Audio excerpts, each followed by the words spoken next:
what it is, it's the Flowster. Let's get going.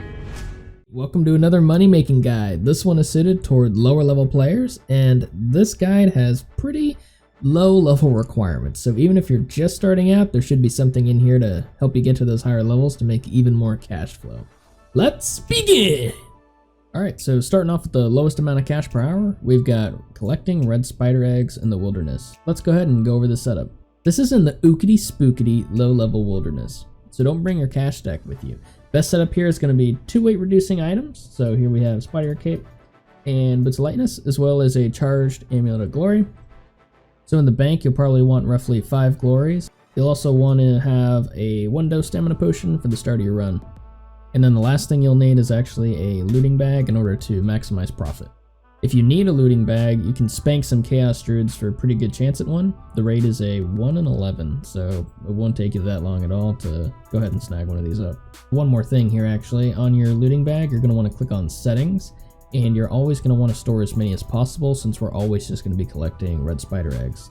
Alright, so let's go ahead and get started. You're going to run from Edgeville Bank all the way over here, and you're going to open up this trapdoor, climb down the trapdoor, and it's going to be pretty straightforward from here. Once you get around 80, you're going to want to drink your stamina potion dose. If you're a high enough agility level, you don't even need a stamina. And once you're here, something you can do actually is you can hold shift and you can mark the tiles where the red spider eggs will spawn. So that way it's easier for you to kind of realize where they are. And then you just go like that. Click on the tiles. You're going to get hit every now and then from these deadly red spiders. When you have 43 prayer, you can pretty reliably just tick flick your protect from melee. You're just going to want to flick protect melee whenever you would be hit. If you don't have protect from melee or just don't feel like using it, no big deal. You can bring some jugs of wine with you. Those heal, I believe, 11 HP, and they're like 10 GP or even less. It's super cheap. Alright, once your inventory and looting bag are full, you're gonna want to use your Amulet of Glory, teleport back to Edgeville. And from here, you're just gonna bank your red spider eggs. You can click on the looting bag to view what's inside, and then you can click that little baby looting bag icon, and then it'll store all of your red spider eggs in there. Heal up if you need to, and head back in. With this method, you should pull around 350 spider eggs per hour, which is going to be right around 220k profit per hour, which is pretty decent for having no requirements apart from maybe like 70k starting cash. This next one is going to be making mahogany planks at the Woodcutting Guild. The guild is located in the Great Korend, also known as Zaya. One of the quickest ways to get here is going to be with a skills necklace, and then you're just going to select the Woodcutting Guild. And as you can see here, we're going to be going from the bank to the sawmill. And another easy way to get here is by using the Zarek's Talisman and teleporting to the lookout. So for this one, you're going to be looking at a 60 woodcutting requirement, as well as 75% Hasidious House Favor. You'll also want some weight reducing gear and some stamina potions. A decent amount of starting cash is also necessary so you don't have to bank as often. Inventory is going to look like this. It's just going to be your cash stack and then 27 mahogany logs. Once you get to the sawmill guy, the sawmill operator, you're going to say what it is, and you can either click on 4 or you can just press 4. When you reach this person a second time, it's actually going to be the space that you press. So if you want, you can just hold down space the entire time. Don't forget to be drinking stamina potions, because you're gonna need to populate your run energy before you get zucked. And that'll put you up for solid gold. You can do like 45-second run, something around there. And this will put you at 350k an hour. The downside to this is if you're doing it every hour, you're going to want about 2,000 mahogany logs banked and about 3 mil cash. Other than that, it's pretty chill. 350k an hour for just running back and forth. Huh, sounds familiar. Before we start this next one, you're going to want to pay close attention to the buy and sell prices because they can be a little misleading. And the last thing you want is to do this method for an hour and then realize that you barely made any money or you've actually lost money. But market rate right now, you'd be looking at 350k profit per hour. Just make sure that the buy and sell prices are accurate because the volume isn't that high. Alright, so now we got a nice and easy bank standard. We're going to be making ultra compost. You're going to need 2600 super compost and then 5200 volcanic ash. Just remember that however many super compost you're going to be buying, you're going to need twice as many volcanic ash. So that means you'll need about 1.5 mil starting cash if you just want to buy your supplies once an hour. The ash is stackable in your inventory and you just use it on the super compost. It's that simple. So right now this method produces about 350k an hour in pure profit. Next on our list we've got the blast furnace. This is an awesome way to make money quickly as a low level account. You'll just need to have started the giant dwarf quest so you can access Keldagrim and be at least 30 smithing, but 60 is recommended, as well as a coal bag, ice gloves, or a bucket of water if you can't get ice gloves, but you really should if you can, as well as some weight reducing gear. You'll also want just over 1 mil cash to buy supplies. To get here you can teleport with the minigame diary, select blast furnace and then hit the teleport button. Otherwise, if you haven't been here before, you're going to need to start the giant dwarf quest like I mentioned in the requirements.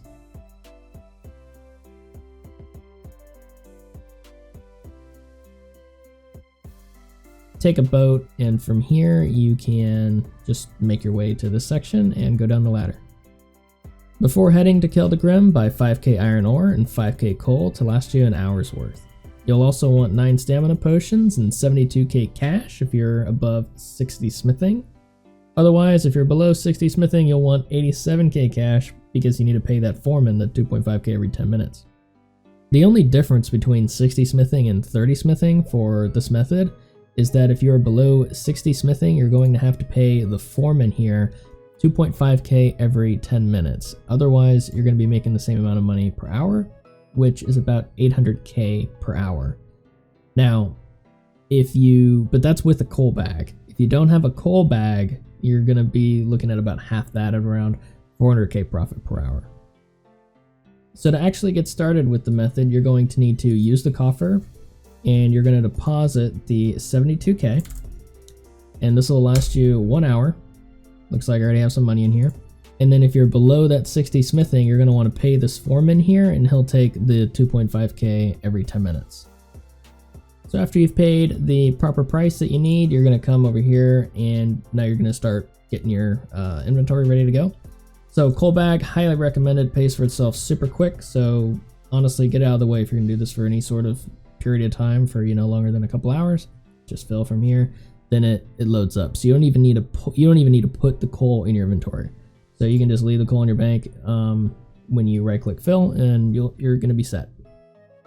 All right, so the first thing you're going to want to do if you're making steel bars, which is what we're doing for the sake of this method, because I said you only need 30 smithing, so we're going to be demonstrating steel bars. What you're going to want to do is in the top left, it'll tell you if you have coal currently in the melting pot.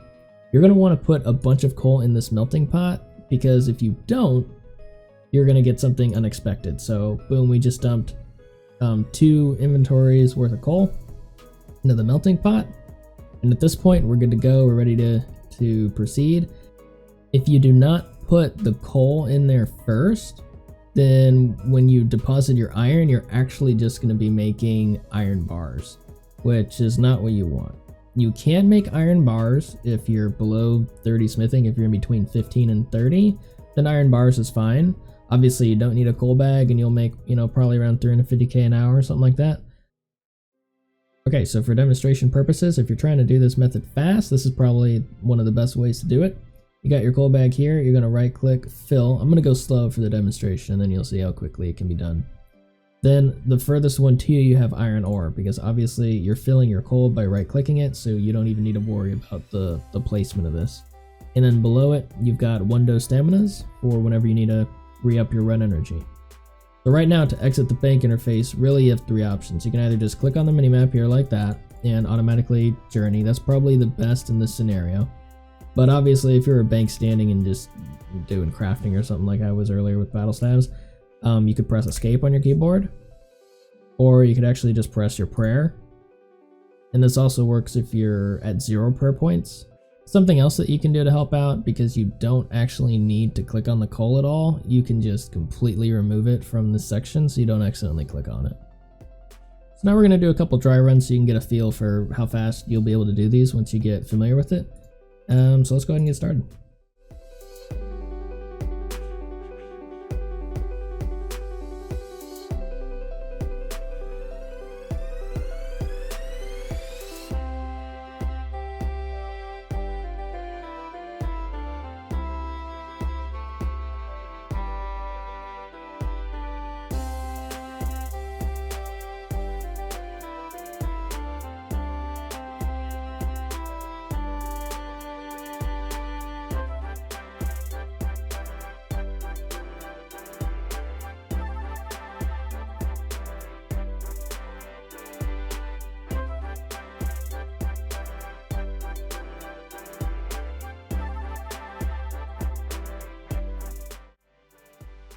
So as you can tell from that background footage, I was comfortably getting 3 inventories done in 1 minute, so that results in 81 steel bars per minute, or right under 5,000 steel bars per hour. Okay, and the last thing for this method, I'm just going to show you what to do if you don't have ice gloves. So you're just going to come over here, you're going to take this bucket, you're going to fill it in the sink, and you're going to get a bucket of water. Now, you're probably going to want to position your water bucket somewhere like right here. And when you're in your bank, you're going to do everything the same. So you're going to right click, fill your coal bag, and withdraw all your iron ore. You're going to go up here to the belt again. You're going to deposit your iron and then empty your coal bag, put your coal on there if you have it. And at this point, if you look, I'm not wearing ice gloves. So if I try to click on here, it says it's too hot, I need to cool it down. So we'll use our bucket of water on here. And at this point, we'll be able to gather. You can also gather by pressing space bar. That's how I was doing it in the footage, so you can get them out a little faster. And then you can click on the water source here to get your bucket of water back. It's also worth noting that while performing this method, you can expect around 85k smithing XP an hour. Okay, so this last method here has the highest requirements, but they are still considered pretty low. We're going to be opening sinister chests with sinister keys. At the rate that I'm going through in this footage, I was able to hit 440 keys per hour. And at that, you're looking at 1.7 mil profit per hour. So you can easily expect to get 1.6 mil an hour if you're following the same steps and the method that I'm using here. The requirements are going to be the Watchtower quest, 49 agility, and 58 magic. But you can get away with 40 magic, and I'll show you how after I go over this method. You're also going to want a healthy cash stack to buy a large amount of sinister keys. I'd say at least 3 mil to buy 100 keys at a time. You'll also want close to 40 law runes as well. You'll also want to have a knife in your inventory because we have to slash through some cobwebs. Yeah, this is editing Flowster here. I'm just letting you know that any wilderness sword actually has a 100% chance to cut through a spiderweb. A spookity ookity spiderweb. So I swapped my knife out for that. A knife gives you like a 50% chance. It's also recommended to have the already hard diary done because that allows you to teleport directly to Yanil. And you can configure what your left click is. So right now, yours will probably be set to Watchtower unless you have the Ardoin hard diary done. At which point you just switch it to Yanil and left click on the W. And boom bada bing, boom bada boom, boom bada bing bum boom. So for gear setup, you're going to want a dust battle staff or a mystic dust bath. You're going to want a dust staff or an earth staff actually. And at that point, you're going to be able to teleport to the Watchtower without any runes other than law. You're going to have law runes in your inventory. I'm sorry. There's nothing I can do about that, alright? I'm sorry. But the dust staff is pretty nice because it also allows you to teleport to your house at the cost of just 1 law rune, and at that point you can restore anything that you would need if you're a lower level and you're getting hit by the skeletons and stuff in there. So this is a great alternative, and when we cover the level 40 method later, you're going to need the dust staff. So for the rest of the gear setup, you have a couple options as well. You have the serpentine helm because you are going to get poisoned. If you don't have a serpentine helmet, then you can just drink a super anti-poison or an antidote plus right before you start the trip, and you'll be fine. You can bank the potion at that point, If you're using Runelight, you'll get a timer that tells you how long until you are able to get poisoned again. And then really you just want a method to quickly teleport to a bank, so you can use Amulet of Glory and go to Edgeville or Draenor, and Ring of Dueling, you can go Castle Wars. Alright, so when you start a trip, this is where your inventory is going to look like. We already covered the gear setup. You're going to go to your spell book. I have mine already configured to Yanil, so if I left click here, even though it says Watchtower, it's going to take me to the Yanil spot.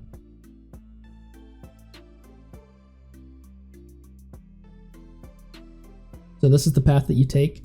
You're going to teleport like I just did, and then you're going to go through that shortcut. And do I have to equip the sword? Oh my goodness, I do. So basically that's the alternative. If you don't want to have to worry about equipping crap and de-equipping and re-equipping and equipping, you can just bring a knife in your inventory. Everything's going to be okay. You don't have to equip your knife, because guess what? You can't. And you also don't have to use your knife on the web. Isn't that nice? Oh gosh, it's premium. So once you get here, you're going to go to the Chest of Your Dreams. These are not aggressive to me because I'm over 91 combat. I would suspect that if you are below that they would, because they're level 45 creatures. You're going to click on this chest. You're going to wait what seems like an eternity. And finally it'll open up. This process is not sped up if you use a key on it. It's just how it is to, I guess, balance it out a little bit to prevent you from just boom, boom, boom, boom, boom, boom, boom. Make sure that obviously once you have the inventory space, you're picking up the other noted herbs that hit the ground. Once your inventory is full, you're gonna teleport to your favorite bank using the fastest method in the entire world, and repeat. And as you can see from this price check, you're making around 100k profit per inventory. Each trip, including banking, will take you 3.5 minutes, which means you can do about 17 full runs per hour. You'll probably use just over 400 keys or so per hour. Okay, so at the beginning of this method, I said that you could also do this if you had all the requirements, but you were 40 magic and didn't quite have 58. So what we're going to do is we're going to use another player's player-owned house, and we're going to use their portal nexus to take us to the location that we need to go. Alright, so the first thing you're going to need to do is go to any estate agent. You're going to right click on them and you're going to say, yo, relocate me, son. And you're going to want to make sure that you're set to Remington. So after you've spent your entire bank account relocating your house, we are going to gear up for the method. Alright, so setup and everything is the same, except you're not going to be using the little 58 teleport. You're going to right click on your teleport to house and say outside. At this point, you're going to be put right outside the portal, and you're going to want to go to your world switcher here and go to world 330. I am all screwed up here. There we go, 330. Once you're in world 330, you can go over here to this house advertisement. You're going to click on it, and you're going to see a list of player names. You're going to want to select the one that select any of them that have a 3 under the Nexus column. And so we'll just go with the first one here. Once you're in their home, locate their portal nexus. You're going to right click it, teleport menu. Now unfortunately, when you're using somebody else's house, the menu is going to be different. And so you want to find the Watchtower teleport. Depending on whose house you're using, it could be further up or further down. But in this particular case, it's way down here.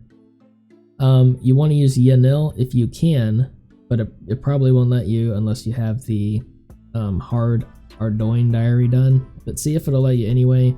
Otherwise, you're going to want to click on the Watchtower teleport. So I'm going to click on Watchtower, and then you're just going to climb all the way down.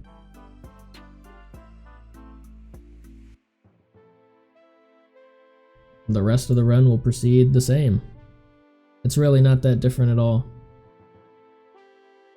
Alright, so that concludes the low-level money-making guide. In the next one, we'll probably have a medium money-making guide and then a high-level money-making guide as well. Thanks for watching. And remember, go with the flow. We go and you go in this journey.